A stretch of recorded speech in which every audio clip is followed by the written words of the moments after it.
a Mariano Re, investigador del Sistema de Información sobre Sequías para el Sur de Sudamérica, SISA, Argentina, a Guillermo Pagliettini, representante de la Cámara de Mantenimiento de Vías Navegables y Dragados Ambientales, Alexandre Felipe Bruch, representante técnico, Agencia para el Desarrollo de la Cuenca de la Laguna Merín, Brasil, y además tendremos en este caso a Francisco Suárez, un consultor colombiano que va a estar en forma remota participando también. Álvaro, te cedo la palabra.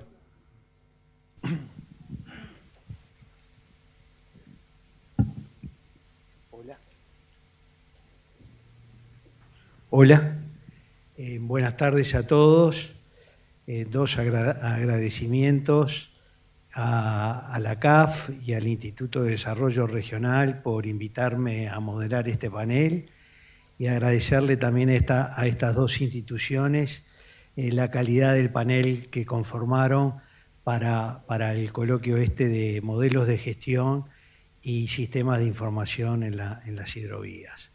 Así que muchas gracias por eso.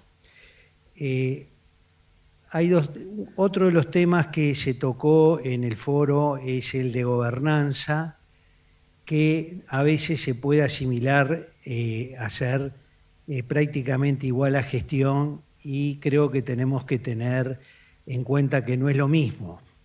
Se puede tener una estructura institucional y de organización, pero eso no significa que se tenga una adecuada gestión. Y ahí surge un poco, me parece, la importancia de este panel de contar con modelos de gestión. Si nosotros lo pensamos, una hidrovía, por ejemplo, en dos de sus principales actores, dos de sus principales clientes, que son la carga y las navieras, ellas buscan resultados de gestión. Entonces, no solo alcanza con tener una estructura de gobernanza, sino que también hay que tener un modelo de gestión que dé adecuados resultados y que el funcionamiento, en definitiva, de la hidrovía sea eficiente, sea de calidad, sea seguro y en todo tiempo, que muchas veces no se piensa que una hidrovía tiene que tener un funcionamiento en todo tiempo. Pero para tener una buena gestión se necesita información y, por lo tanto, los modelos de gestión tienen que tener adecuados sistemas de información. Pero los sistemas de información son valiosos por la información en sí mismo, por tener datos, porque eso nos ilustran sobre variables y parámetros claves del funcionamiento, pero los sistemas de información también tienen que tener capítulos que nos permitan evaluar, o sea, tienen que tener capítulos de indicadores de evaluación que sean un soporte para poder medir si nuestra gestión está siendo adecuada o no. Y esa es una de las carencias que yo creo que mucho, no solamente en las hidrovías, sino en muchos sistemas de infraestructura, carecen los sistemas de información. O sea, los sistemas de información son muchas veces orientados a tener datos, pero muy pocas veces a que sean útiles para la evaluación y contar con indicadores que nos permitan decir si la gestión está en una dirección de un funcionamiento adecuado o no. Bueno, tenemos a 4 panelistas de gran nivel, de alta experiencia, relacionados con diferentes actividades de la hidrovía, tienen diferentes especialidades y experticios, y se han seleccionado algunas preguntas que ellos nos van a poder ilustrar y que es importante tenerlas en cuenta. Por supuesto que el tema es muy amplio y no se van a abarcar todos los aspectos, pero las respuestas a estas preguntas que se han seleccionado creo que nos van a ilustrar en muchos aspectos que son claves a tener en cuenta. Entonces vamos a empezar con Mariano Re. Advierto, el tiempo tendremos 10-12 minutos para cada panelista y habrá 3 o 4 preguntas a cada uno de ellos. Así que iremos por panelista a panelista y no una pregunta para que todos contesten. Mariano, una primera pregunta. ¿Cómo llega la iniciativa del Sistema de Información sobre Sequías para el Sur de Sudamérica, conocido por SISA, vinculada al seguimiento de sequías en Sudamérica, a vincularse con la navegación fluvial y cómo lo hace? Bien, muchas gracias por la pregunta y gracias por la invitación a participar. Bueno, el SISA específicamente es el Sistema de Información sobre Sequías en el sur de Sudamérica y forma parte de una institución que se denomina institución virtual, que es el Centro Regional del Clima del Sur de Sudamérica, que es una institución patrocinada por la Organización Meteorológica Mundial. A esta organización la componen los servicios meteorológicos y los servicios hidrológicos de 6 países. En este caso es sur de Sudamérica, con lo cual están los 5 países de Cuenca del Plata, Uruguay, Argentina, Brasil, Bolivia y Paraguay, al cual se suma Chile. En ese marco, el sistema SISA tiene algunas líneas de trabajo.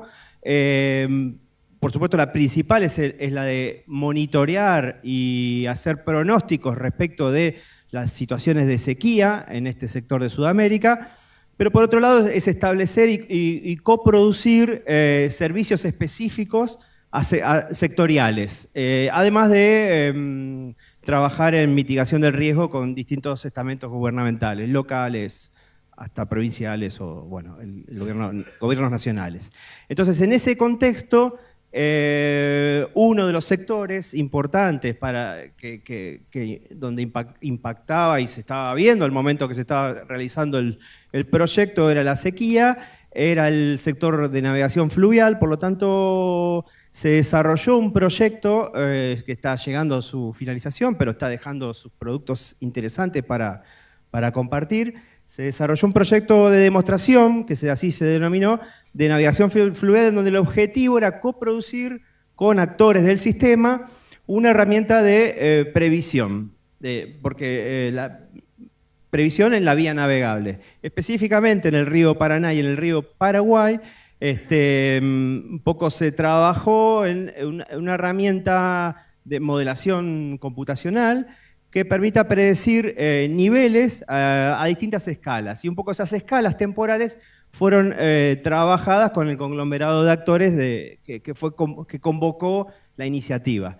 Y en eso resultó que estamos ya alargando ahora en septiembre-octubre una previsión de niveles en todo lo que es el río Paraná, en su tramo argentino, compartido con Paraguay también, y en el río Paraguay. Es una previsión de niveles a 3 meses, es una previsión de tipo probabilística, y otro deseo también de la comunidad era tener un pronóstico determinístico, es decir, más acotado en el tiempo, a 15 días. En eso estamos trabajando, pero en septiembre-octubre estamos desarrollando liberando esa herramienta para ser consumida, así como otros productos del SISA, como son índices de sequía, etc. Son todos productos a escala temporal climática, es una escala subestacional o estacional. Es una mirada un poquito más que, entendiendo en el diálogo con los actores de la navegación, es una parte del interés, ya que es la parte que les interesa por cuestiones más bien de planificación. Cuestiones operativas requieren otras escalas temporales más cortas que, bueno, no están siendo atendidas por el SISA, pero sí por otras vías.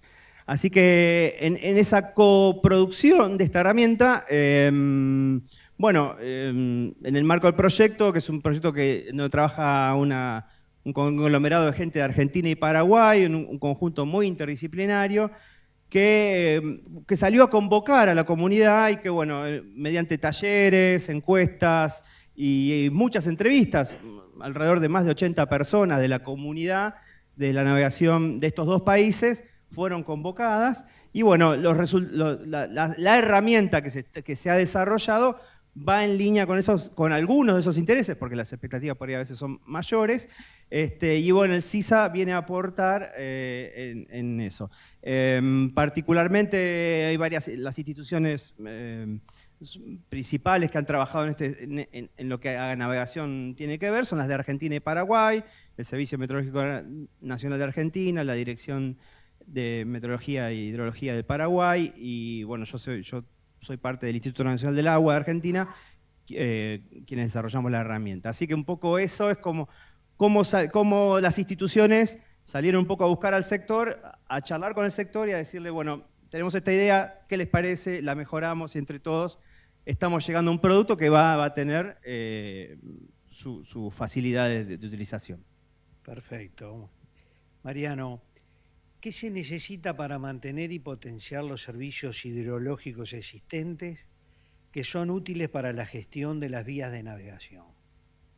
Bueno, desde el sector público, un poco lo que representamos todas estas instituciones, a veces cuesta bastante mantener ciertas líneas de trabajo, ciertos grupos, pero principalmente lo que necesitamos de nuestros productos es usuarios, y que los usuarios den un feedback y ese feedback a través de ese feedback se pueden ir construyendo mejores servicios, en este caso hidrológicos, por ejemplo, para atender a ver cómo va a estar el río en los próximos días, en el próximo mes. Entonces, ese diálogo con los usuarios resulta muy importante. Primero tenerlos los usuarios y después entrar en diálogo. Eso me parece que es uno de los primeros elementos como para que entender que esas instituciones están haciendo eso, lo hacen por tal cosa y que la comunidad los utilice y a su vez pueda retroalimentar. Un poco a modo de comentario, al inicio del proyecto de demostración de navegación fluvial,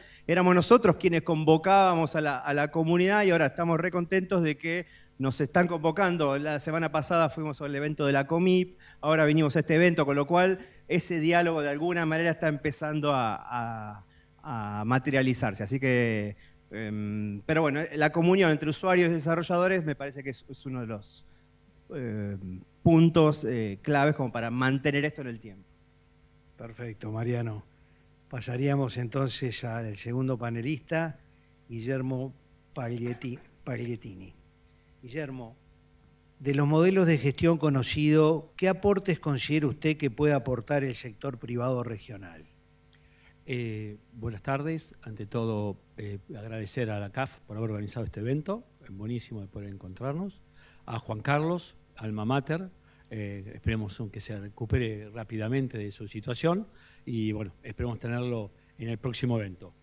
Me hizo una ayuda. Había hecho una presentación, pero hoy no está prevista la presentación, por lo cual, mira, primero, mi perspectiva es totalmente del sector privado, del sector operativo. No soy parte de la academia, no soy de la consultoría, no soy del área de funcionario y represento a empresas pymes regionales que, como dice el nombre, se dedican al mantenimiento de las vías navegables, obviamente las no concesionadas. Las concesionadas tienen su concesionario, ¿sí? Pero antes de entrar en este tema, me parece que un dato que dijo hoy Olaizola, o que a mí me ordenó, por lo menos el pensamiento, que hay malas noticias internacionales, que son obvias y todos conocemos, ¿no es cierto? Por lo que leemos también, la globalización ha tenido un límite, ¿no es cierto? Hoy se está hablando del nearshoring, o sea, está cambiando, con lo cual todos los modelos que conocimos del pasado probablemente no sean los del futuro. Entonces, es algo que no corresponde a nosotros, sino a los políticos, a la Cancillería, a quien corresponda, pero creo que va a haber una redefinición del modelo de gestión, ¿sí?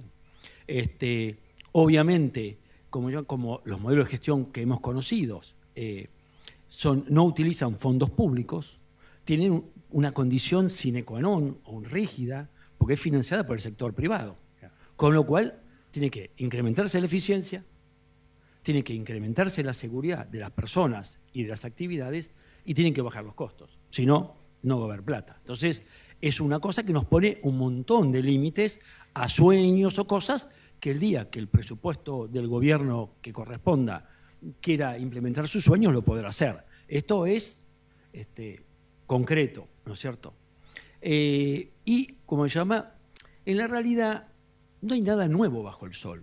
Hay una filmina en la cual yo ponía este tema porque Argentina concesionó el puerto de Rosario por iniciativa privada en 1899. Draga desde 1876. En 1904 se aprobó la ley para señalizar el río Paraná. O sea que hace 3 siglos que estamos haciendo esto. O sea, hay un concesionario, yo escuchaba hoy el impacto del dragado, lo que sea, hay un concesionario que trabaja hace 30 años, que movería 30 millones de metros cúbicos por año. En 30 años movió 1.000 millones de metros cúbicos. La cancha de River hasta arriba son 800.000 metros cúbicos. O sea, son 1.000 canchas de River. ¿Y dónde está? Hay una montaña. O sea que me parece que hay un tema que es la energía del río, la magnitud del río, que aún hoy, con la bajante que tenemos, debe ser 3 o 4 rines, no sé si no me equivoco. O sea, estamos hablando de algo que no tiene, ¿cómo se llama?, una magnitud. El propio había, en la presentación, había un video de un paso cualquiera con las fotos de Google Earth, se podía ver los millones de metros cúbicos que mueve la naturaleza sin que entre una draga, ¿no es cierto? Y hay a ver si me ven allá arriba, que negocié de la presentación, una foto nada más, ¿sí? Ahí está. O sea, fíjense, esta foto me la tomé de una presentación en un congreso norteamericano de transporte fluvial. Si lo ven abajo, está preparado por la coalición de la soja. Esto es del año 2018, con datos del 2017. ¿Y qué dicen? ¿Por qué los farmers se tienen que preocupar por el transporte? Porque la competencia internacional depende de eso, la competitividad. ¿Sí? Y compara básicamente el costo de llevar a China desde Mato Grosso do Sul y la costa este y la costa oeste. Entonces ellos demuestran ahí, gracias, ya está, ellos demuestran en eso que son menos eficientes produciendo, conseguir de la soja, pero podemos usar de cualquier otro producto, ¿cierto? Pero ellos son menos eficientes produciendo, pero son mucho más eficientes transportando. O sea que su productor tiene mejor precio de tranquera que los nuestros. Entonces, este es un tema, ¿no es cierto?, que hay que tener en cuenta. Y un tema, para terminar esta etapa, o esta pregunta que me hiciste, que hay algo que tener en cuenta. El Estado argentino, en el año 1925, contrató 125 vías navegables, o el antecesor, 125 ingenieros y agrimensores, que no sé cuántos ingenieros y agrimensores se recibieron en el año 25, o sea que había sido todo el mercado. O sea que el Estado tenía conocimiento y tenía estructura. Todos conocemos, los argentinos y los que tratan con Argentina, que es lo que nos queda de ese stock, ¿sí? Entonces, todo ese conocimiento ha ido migrando a las universidades, a las consultoras, a los individuos, pero no está en el Estado.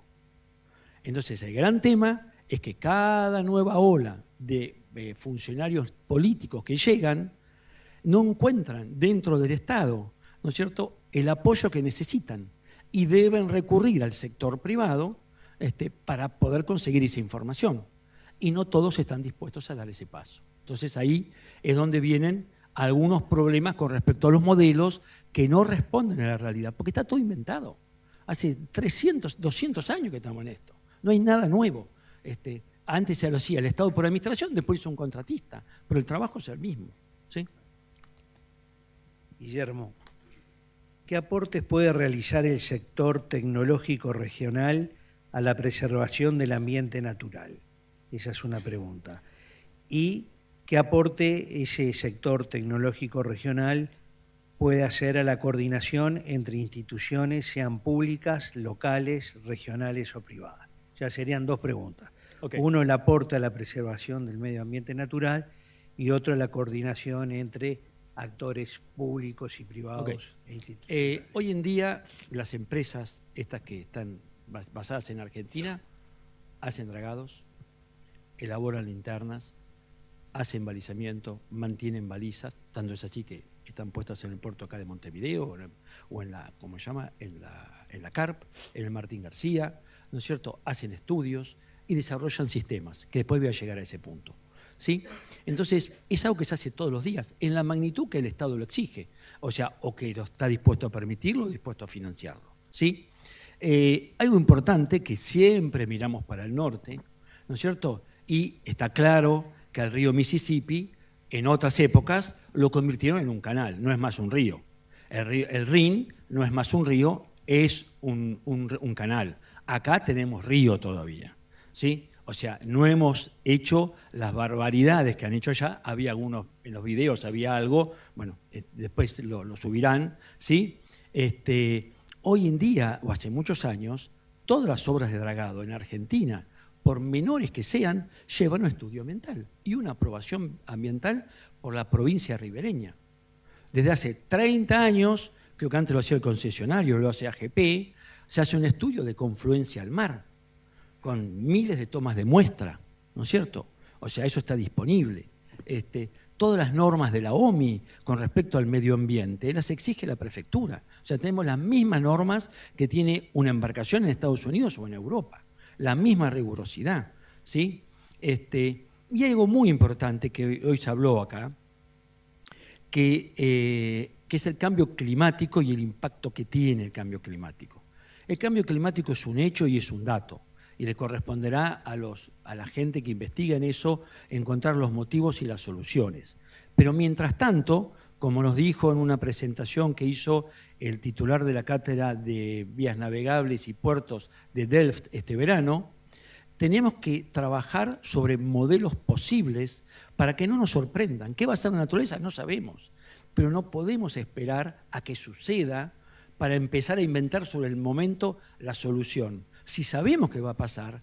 Y el otro tema es que los contratos son muy rígidos, públicos. Por ejemplo, el contrato que tiene la AGP hoy en día, que es de hace 30 años, usa solamente equipos monohaz de batimetrías, cuando el que está haciendo las hace en multihaz, pero las entrega en monohaz.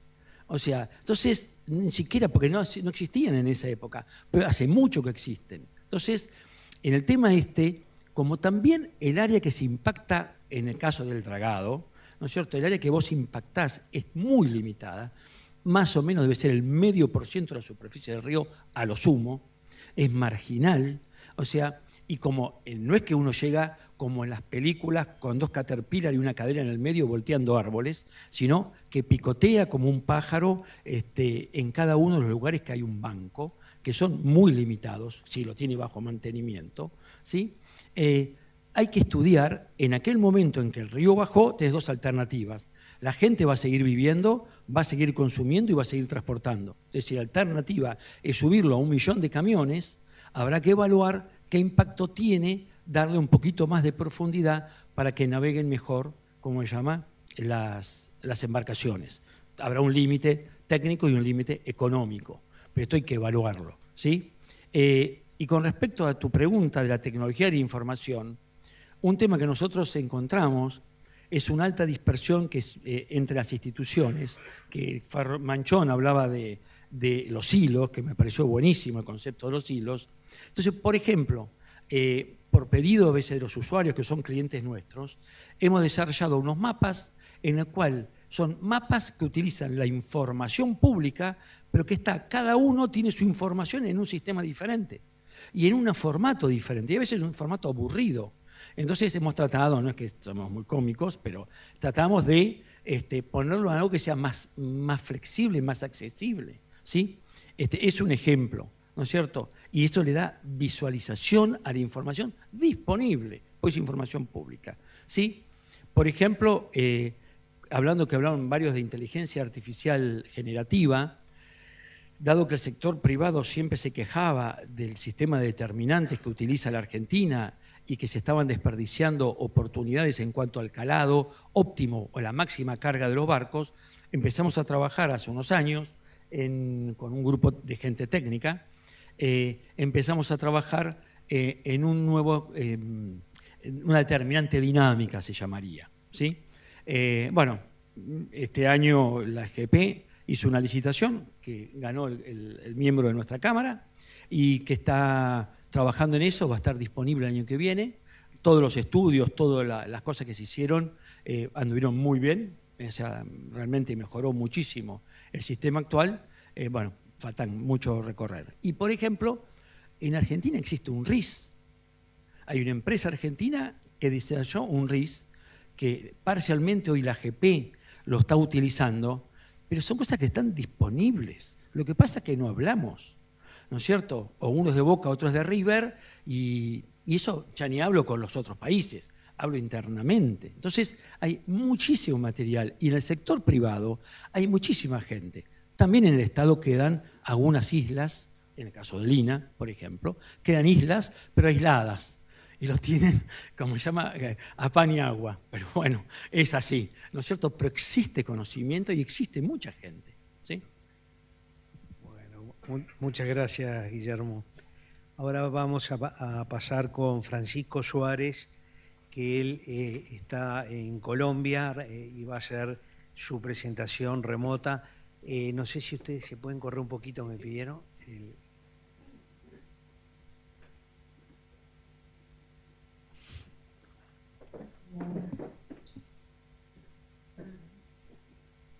Francisco, ¿cómo estás? Bueno, una primera pregunta que para que nos ilustre sería la siguiente. ¿Cuáles pueden ser las ventajas de la utilización de esquemas de vinculación de capital privado para el desarrollo de proyectos de navegabilidad fluvial? Bueno, muchas gracias por la invitación a CAF y al Instituto de Desarrollo Regional de Rosario a este foro fluvial sudamericano. Creo que se trata sin duda de un espacio que debe perdurar, que debe mantenerse para compartir experiencias, buenas prácticas, en fin. Creo que la razón por la cual, digamos, un colombiano está en este panel es porque Colombia ha venido acumulando a lo largo de los últimos años alguna experiencia incipiente frente a las experiencias de otros países de la región, como se comentaba por parte del panelista anterior, en temas de capital privado para la navegación fluvial. Y esas experiencias pues son a la luz también, digamos, de una revisión de marcos normativos, institucionales, de políticas públicas sobre dinamización del capital privado en distintos sectores de la infraestructura y muy especialmente de la infraestructura de transporte. En ese contexto yo diría que hay varias ventajas que podrían capitalizarse en esta nueva forma denominada de APPs o de PPPs, de vinculación de capital privado, a proyectos de infraestructura de transporte en los ríos, sin desechar, que es lo más importante, sin, digamos, ignorar la gran cantidad de experiencia acumulada que ya países de la región han venido capitalizando en torno a la vinculación del sector privado a la navegabilidad fluvial.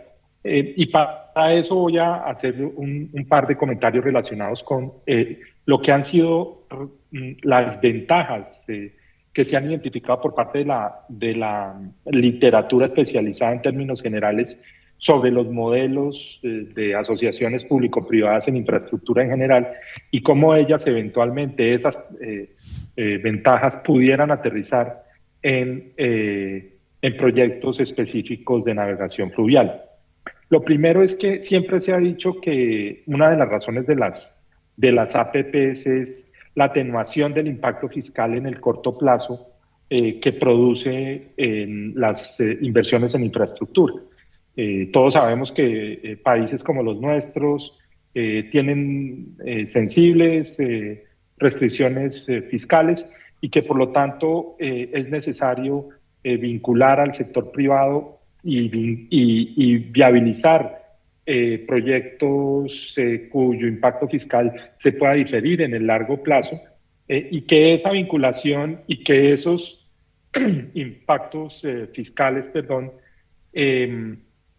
puedan anticipar de alguna forma las inversiones que de otra manera tardarían años en viabilizarse en espacios fiscales convencionales. Eso frente a la circunstancia también de que los proyectos fluviales en algunos de nuestros países todavía no están en el primer grado de prioridad de los programas de inversión y de las agendas públicas, en la medida en que proyectos carreteros, fundamentalmente en países como Colombia y otros de la región, siempre, digamos, se identifican con urgencia como que encabezan los programas de inversión. Por lo tanto, si uno buscara un espacio para adelantar un proyecto de navegación fluvial como alternativa de transporte, una APP podría tener perfectamente la ventaja de diferir en el tiempo los compromisos fiscales y atenuar el impacto fiscal en el corto plazo en la medida en que los flujos de pagos que surjan del Estado van a ser menores, digamos, insisto, en el corto plazo. Lo segundo es que esto evidentemente siempre se ha dicho que la posibilidad de anticipar inversiones y de atenuar impacto fiscal del corto plazo, pues constituye una mayor probabilidad o mejores posibilidades a que la infraestructura verdaderamente aporte en proyectos al crecimiento económico y al desarrollo, digamos, económico de distintos sectores en las economías de nuestros países. Evidentemente, el círculo virtuoso que se genera por la inversión en infraestructura y el desarrollo de las economías, pues es evidente, ha sido estudiado por la banca multilateral, por diversos centros de pensamiento, en fin, y es incuestionable. Pero en todo caso, el énfasis siempre habrá que ponerlo para que estos proyectos sean verdaderamente importantes frente al desarrollo económico sectorial o general de las economías y de nuestros países.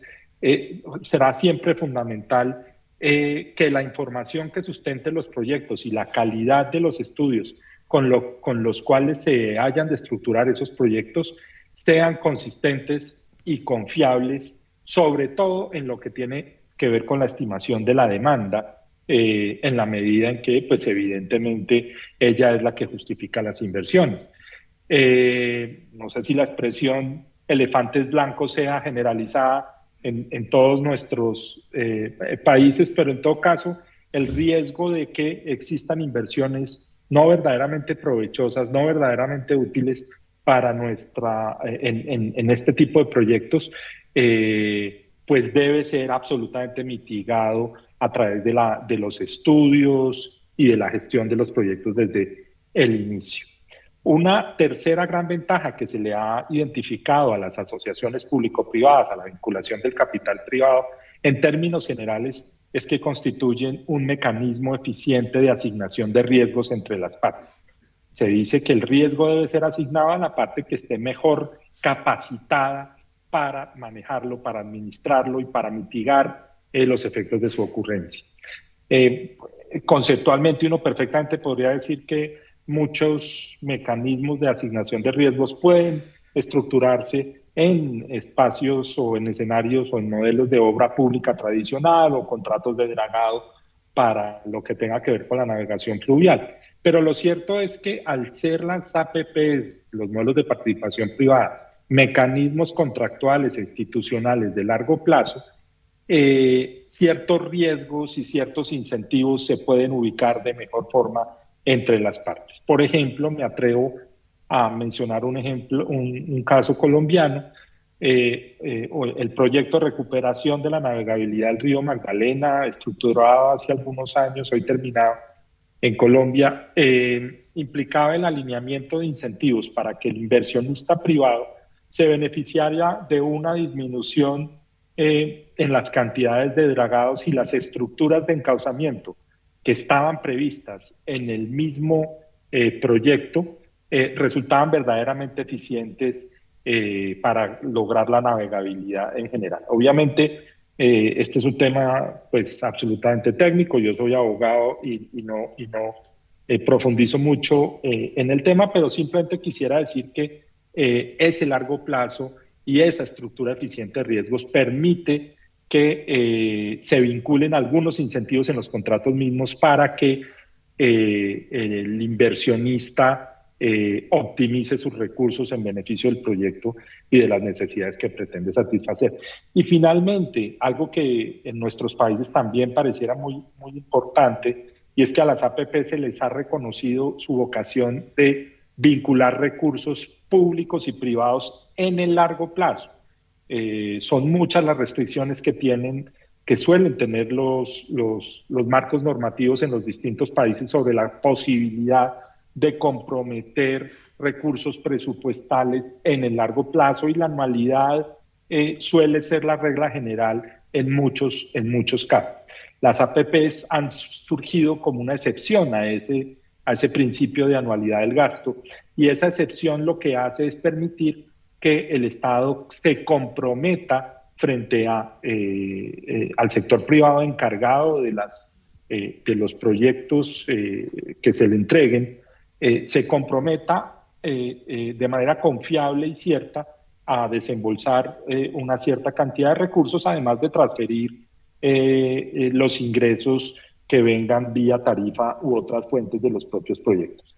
Esta vinculación de recursos públicos y privados de largo plazo, sin duda, producen efectos muy positivos, porque evitan discusiones anuales sobre la destinación de los recursos que en ciertos países, vuelvo al caso colombiano, son recurrentes. Por ejemplo, en algunas vías navegables en Colombia no se tiene certeza sobre la disponibilidad de recursos presupuestales que requieren ciertas obras de dragado estratégicas año tras año, y eso obviamente genera altísima incertidumbre para todos los actores involucrados en los proyectos. Esto, en principio, se solucionaría con las APPs en proyectos, digamos, de navegación fluvial.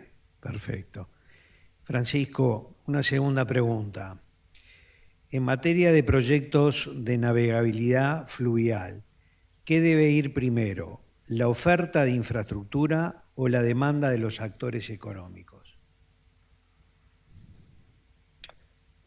Claramente esta es una pregunta muy desafiante y muy tentadora. Creo que es una de las preguntas que tienen que afrontar sobre todo los funcionarios públicos, los decisores públicos, en cuanto a la necesidad de comprobar o no que un determinado proyecto de navegación fluvial pueda implicar la generación de una demanda, o pueda estar soportado por una demanda existente lo suficientemente importante para justificar unas inversiones que en el caso de la navegación fluvial pueden ser más o menos cuantiosas.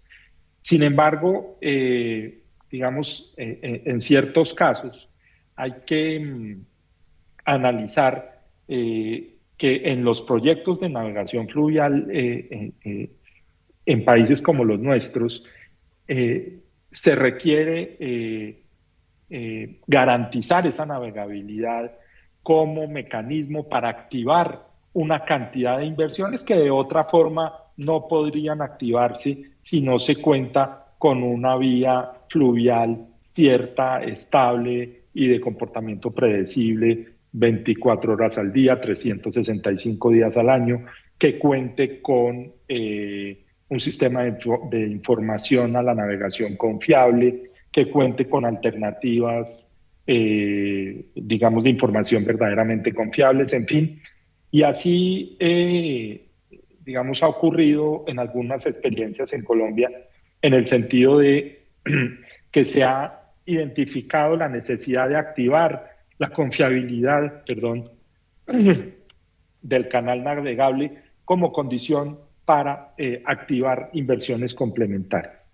Entonces, solo en la medida en que la activación de esas inversiones pueda, me refiero a las inversiones públicas, pueda convertirse en algo que obviamente esté sustentado en estudios de demanda y de viabilidad confiables, solamente a partir de la activación de las inversiones públicas, pues resultará confiable y predecible una actividad del sector privado en realizar las inversiones que a su cargo están. Por ejemplo, para volver al proyecto del Río Magdalena, muchas inversiones en puertos, en conexiones puerto-carretera, en equipos de transbordo de mercancías, etcétera, etcétera, se activaron en la medida en que el Estado pudo en algún momento demostrar que estaba comprometiendo recursos de largo plazo para garantizar la confiabilidad en la navegación fluvial.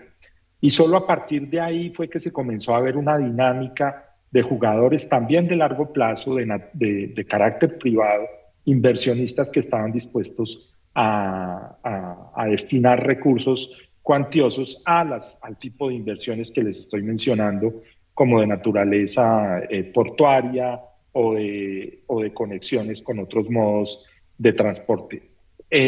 Por lo tanto, el desarrollo y ejecución de dichas inversiones, tanto de las públicas como de las privadas, deberá articularse adecuadamente, de manera que no solo esté integrado al proyecto el Estado y el concesionario, en caso de que se emprenda un proyecto a través de mecanismos de participación privada, sino que resulta bastante importante que se conciba un modelo en su entorno que active las inversiones que finalmente son las que van a poder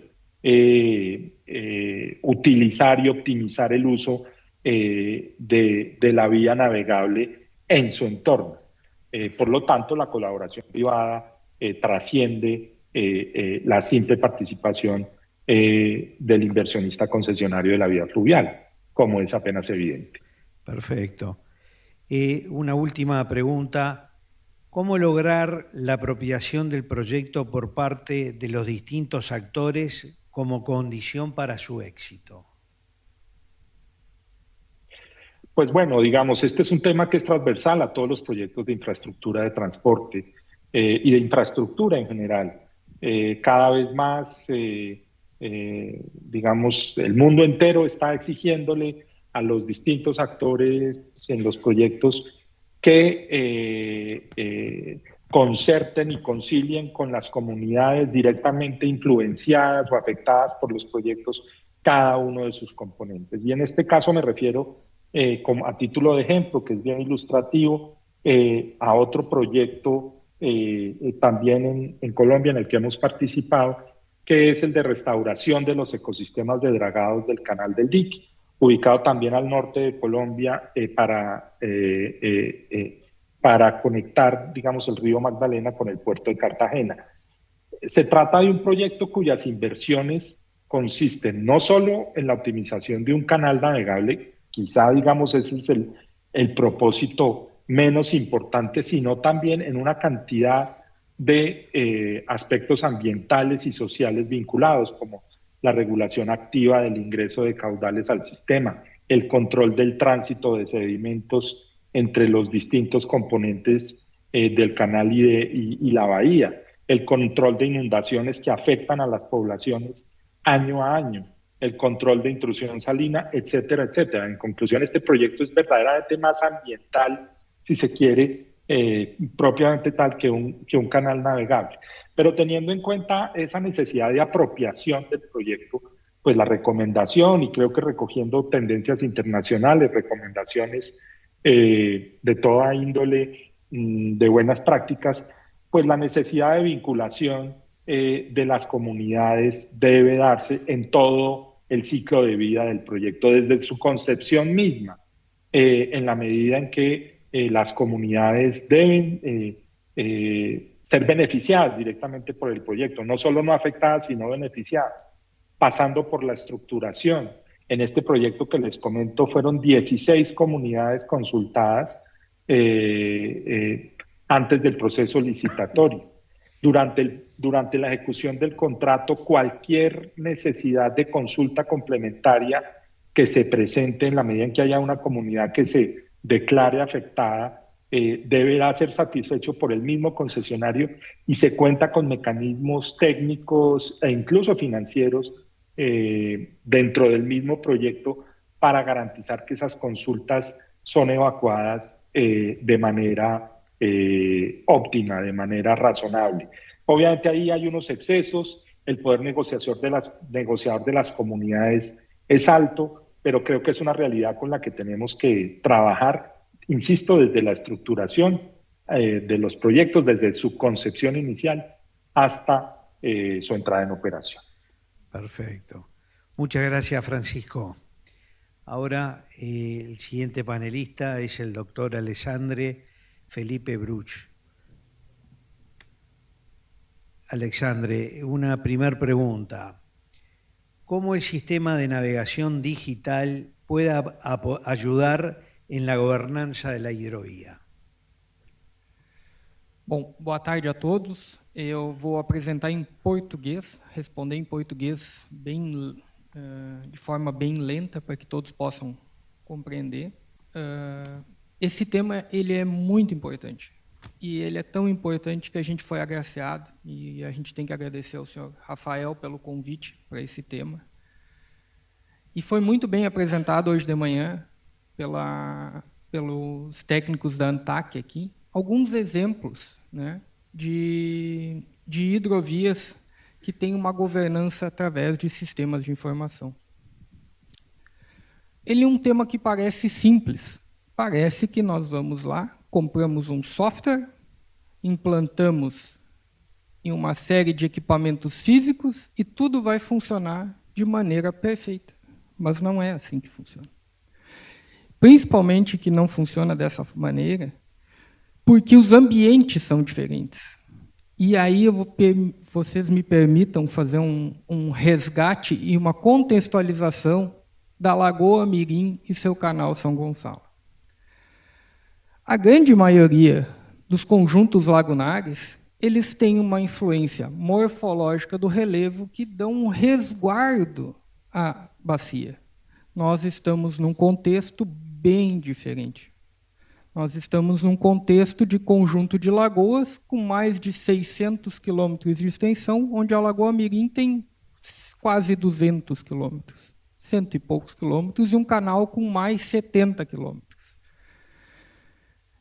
E a agência da Lagoa Mirim, como muito bem falou o nosso colega Jorge, ela tem um papel fundamental, o monitoramento, porque a legislação brasileira ela determina que o uso principal nos usos múltiplos da água é o uso para o abastecimento público. E essa bacia ela serve de abastecimento para mais de 800 mil pessoas do lado brasileiro e uma captação do lado uruguaio. Além disso, é a bacia que fornece água para a maior região orizícola do estado e do país. Ou seja, nós temos muita produção de arroz, que é importantíssima para o Brasil, e ela é importantíssima para o Uruguai. Então, nós temos dois usos que já existem, que não podem ficar de fora do uso da água, e a gente vem com uma oportunidade ímpar de implantar uma hidrovia, que é importantíssima para o desenvolvimento dessa região. Inclusive, há pouco tempo atrás, se dizia que era uma região pobre, uma região subdesenvolvida, uma série de outros contextos que, na verdade, não é bem assim. Uma região bastante tecnificada, inclusive. Mas a hidrovia ela vem trazer um desenvolvimento que muito tempo se buscou. Um desenvolvimento através do transporte fluvial de madeira, cimentícios, grãos, tudo que essa região é eficiente e produz muito, e produz com qualidade e competitivo. Então, a gente tem uma oportunidade nessa hidrovia que é ímpar, vamos dizer assim. Isso no contexto brasileiro e tenho certeza que no contexto uruguaio também. Só que, se a gente não pode importar um sistema que se utiliza em outras áreas, o que nós vamos fazer?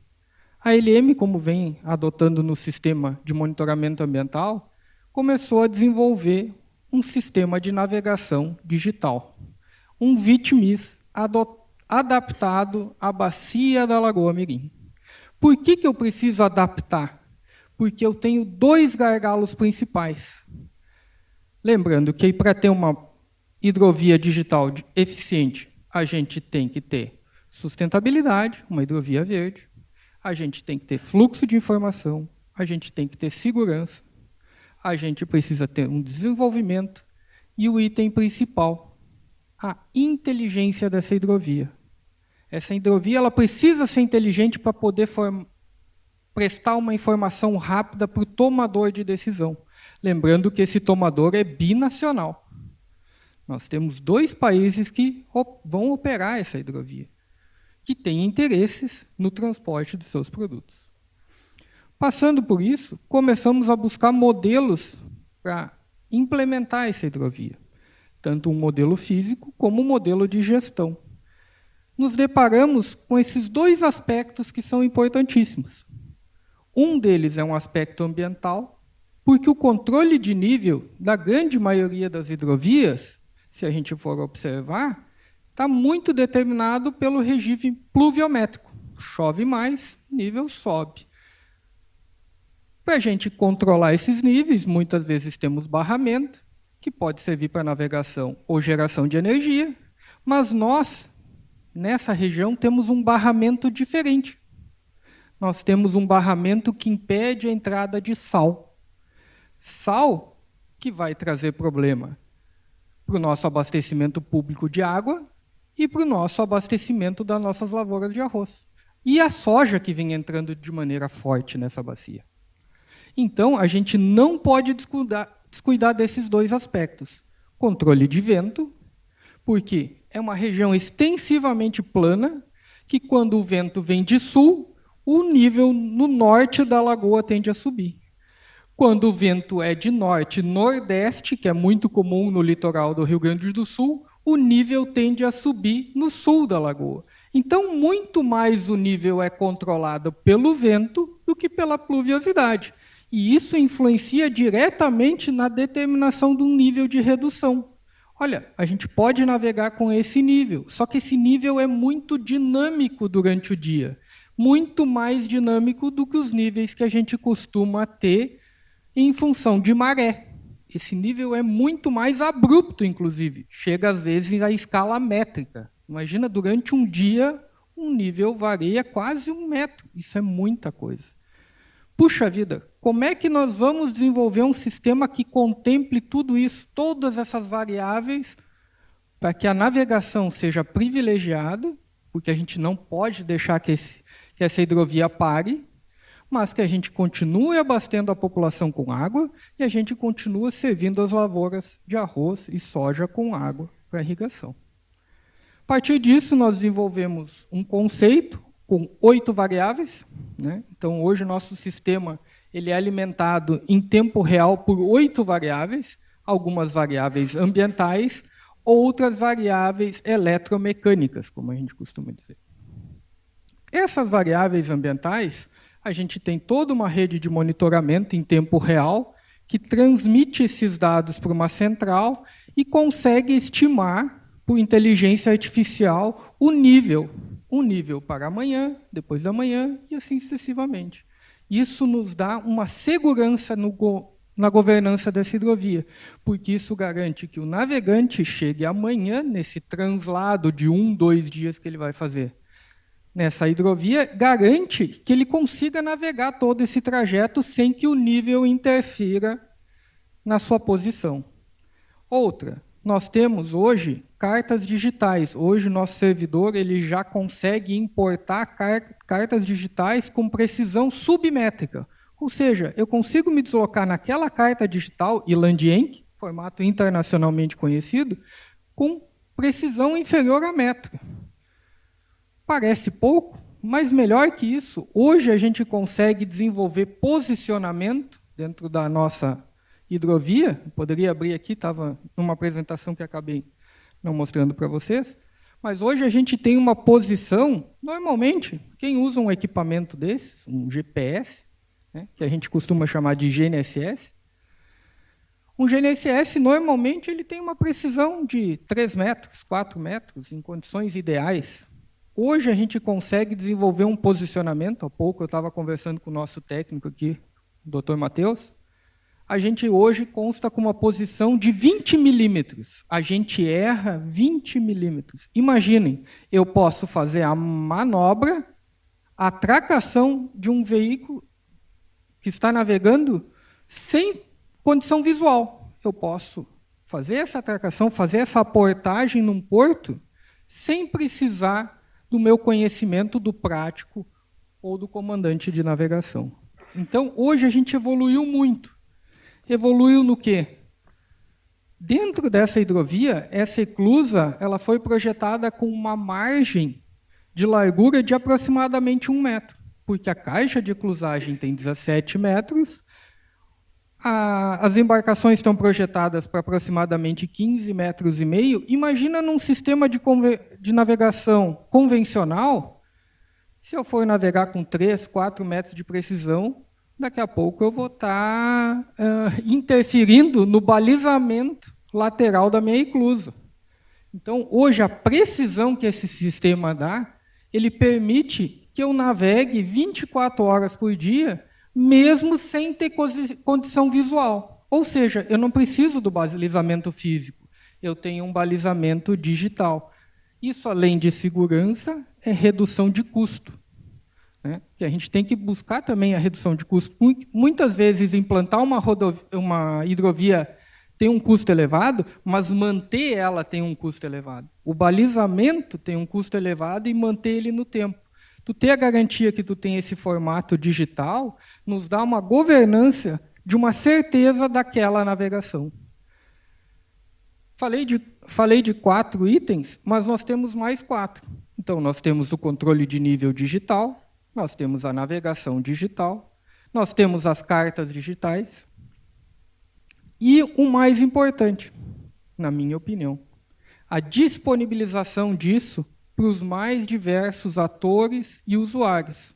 Por exemplo, é muito comum no Uruguai se utilizar o nível de redução.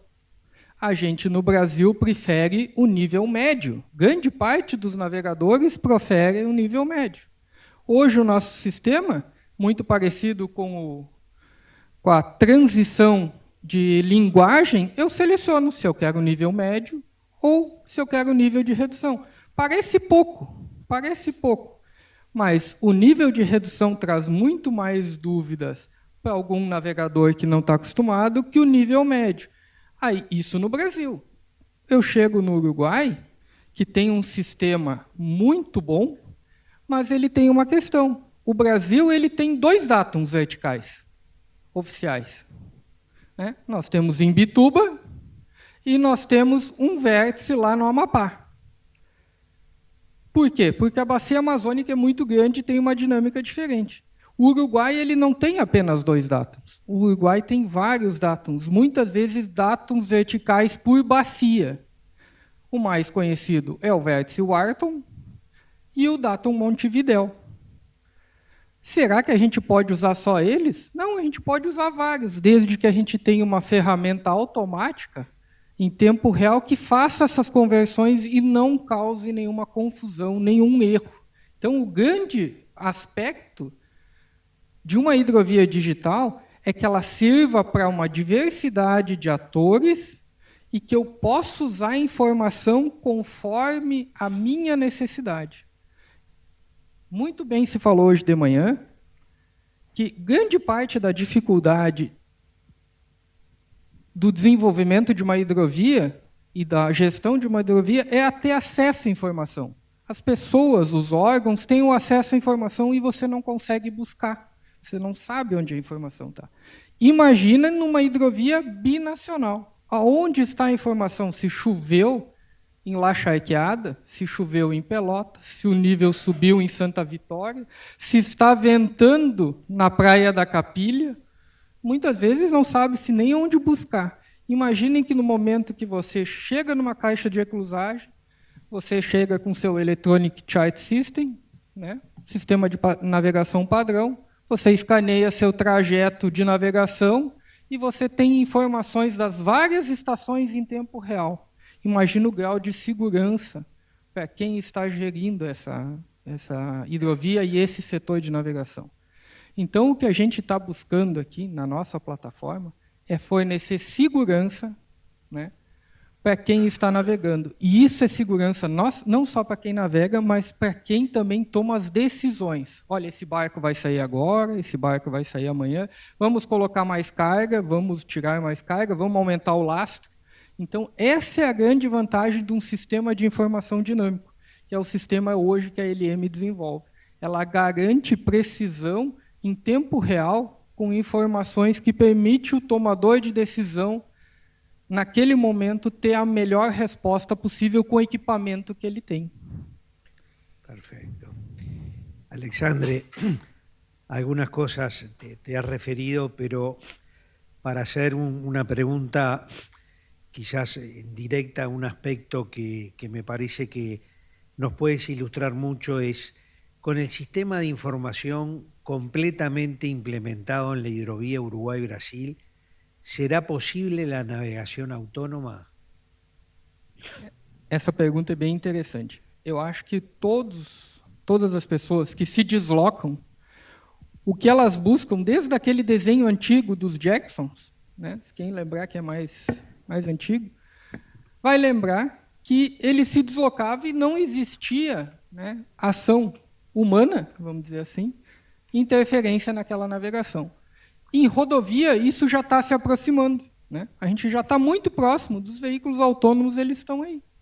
Só que a gente tem que diferenciar uma coisa dos veículos autônomos dos barcos autônomos.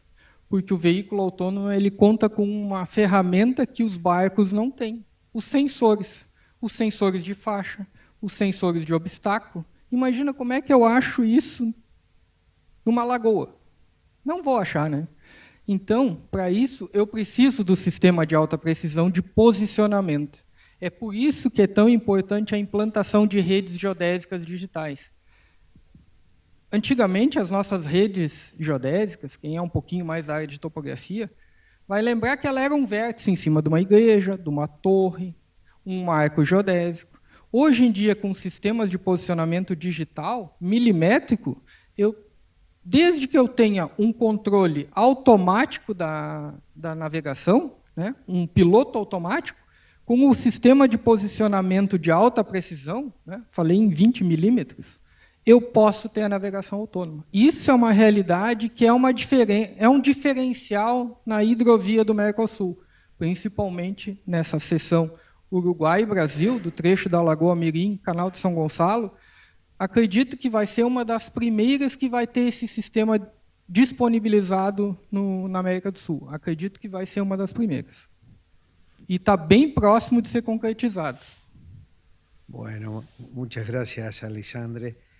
Bueno, evidentemente los panelistas, toda hidrovía como sistema complejo, ellos han puesto arriba de la mesa que tanto los modelos de gestión como los modelos de sistema de información tienen muchos componentes y que evidentemente es importante tenerlos en cuenta y reflexionar sobre ellos a efectos de, como yo decía al principio, de que la hidrovía tenga un adecuado funcionamiento.